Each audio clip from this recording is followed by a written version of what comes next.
ये है दिल्ली दर्पण, दिल्ली एनसीआर का नंबर 1 वेब चैनल। नमस्कार, हमारे इस खास कार्यक्रम में आप सभी का बहुत बहुत स्वागत है। आपके साथ मैं हूं सुधा शर्मा। ये कहा जाता है कि अगर आपके इरादे नेक हैं और अगर आप कड़ी मेहनत करते हैं तो कामयाब होने से आपको कोई नहीं रोक सकता है। आज हम आपकी मुलाकात कराने जा रहे हैं एक ऐसे ही व्यक्ति से जिन्होंने कड़ी मेहनत की है, ईमानदार इरादे उन्होंने रखे हैं और आज वो स्टील किंग के नाम से जाने जाते हैं। जी हाँ, हम बात कर रहे हैं मैग्नम स्टील लिमिटेड के CMD मिस्टर IC जिंदल की। आइए उनसे मुलाकात करते हैं।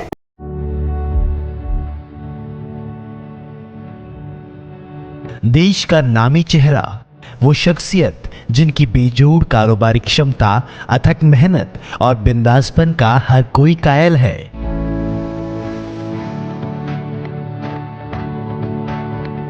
ये तमाम खासियत हैं जाने माने उद्योगपति और मैग्नम स्टील के CMD श्री ईश्वर चंद जिंदल की।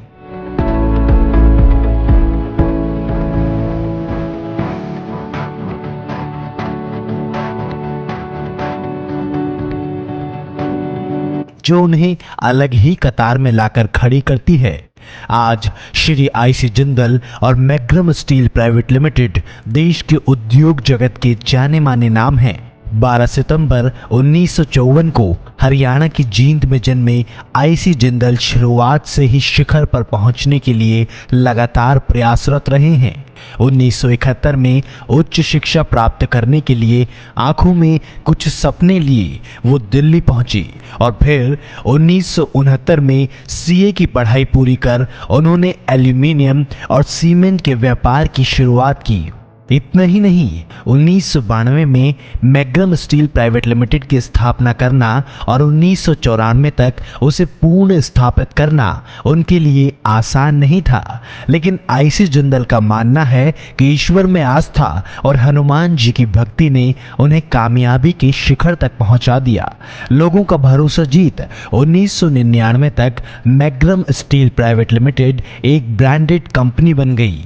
आज मैग्नम स्टील की पूरे भारतवर्ष में अलग पहचान है। देश के नामी उद्योगपति होने के साथ ही सामाजिक कार्यों में भी श्री IC जिंदल का योगदान सराहनीय है।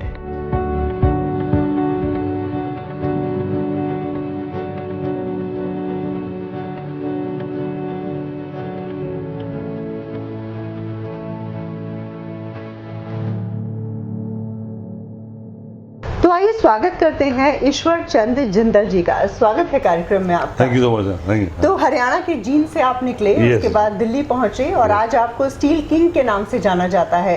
कितना मुश्किल या कितना आसान सफर था आपके? कोई मुश्किल नहीं था, कोई मुश्किल नहीं, ये बड़ा आसान रहा।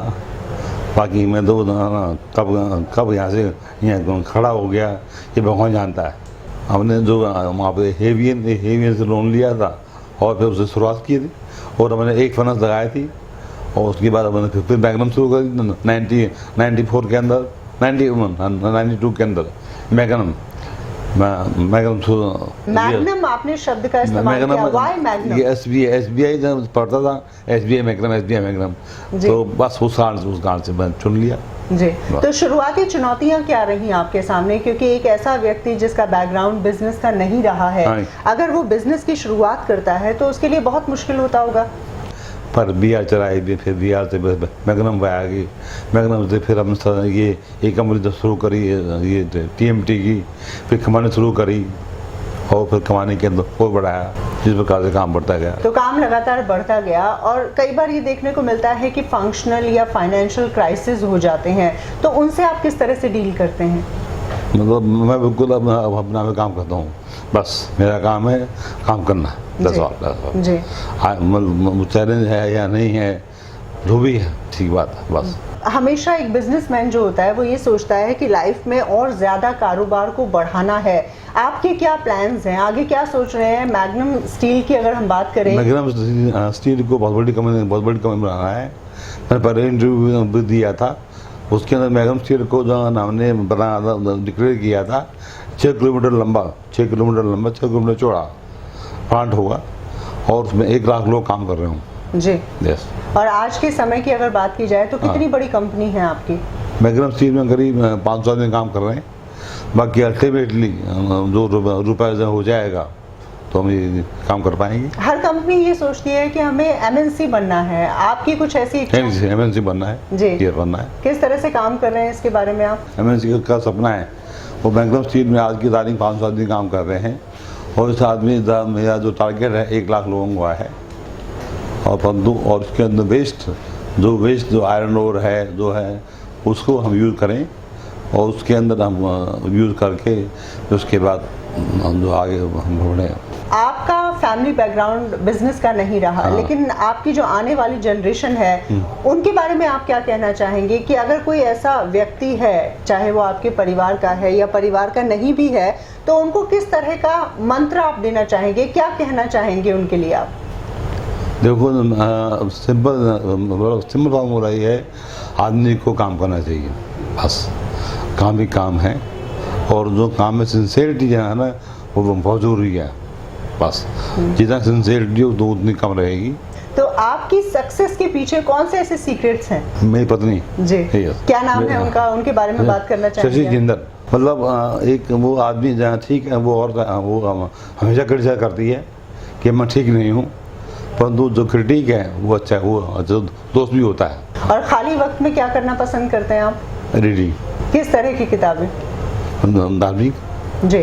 और चलिए अब बात कर लेते हैं आपके आदर्शों के बारे में। जहाँ तक मैं आपके बारे में जानती हूँ, मुझे ये मालूम है कि बिल गेट्स को आप बहुत ज़्यादा पसंद करते हैं, उन्हें आप पढ़ते हैं, इसके बारे में थोड़ा बताइए।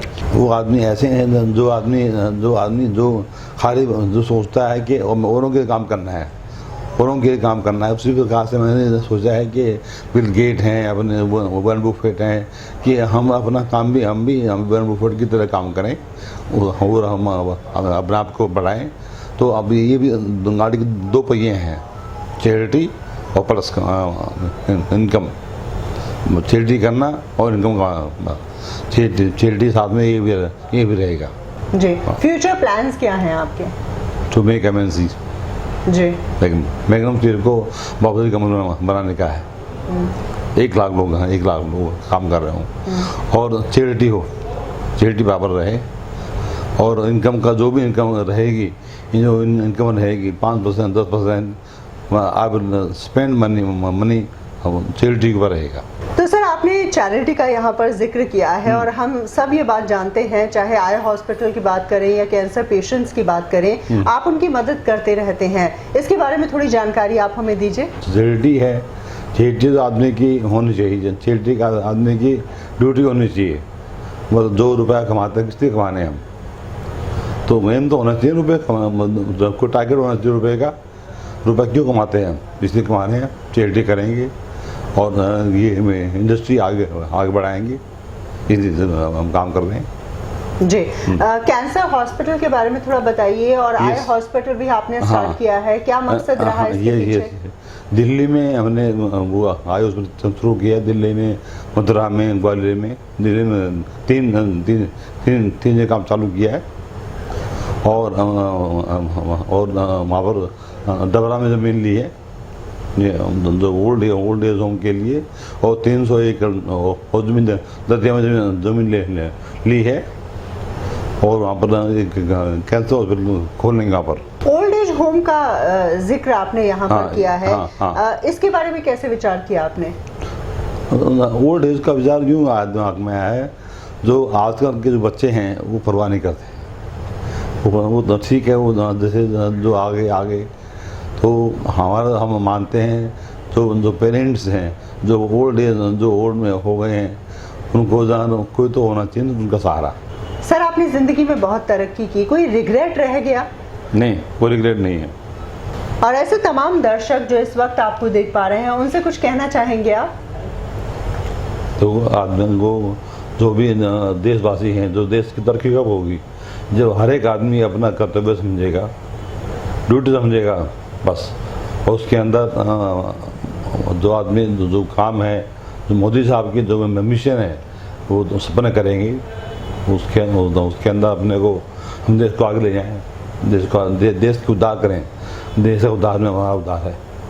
जी हाँ, वाकई में बहुत ही महत्वपूर्ण बात कही है जिंदल साहब ने कि देश का अगर उद्धार होता है, देश की तरक्की होती है तो हमारी भी तरक्की होती है। तो चलिए, इसी के साथ हमसे बातचीत करने के लिए आपका बहुत बहुत शुक्रिया।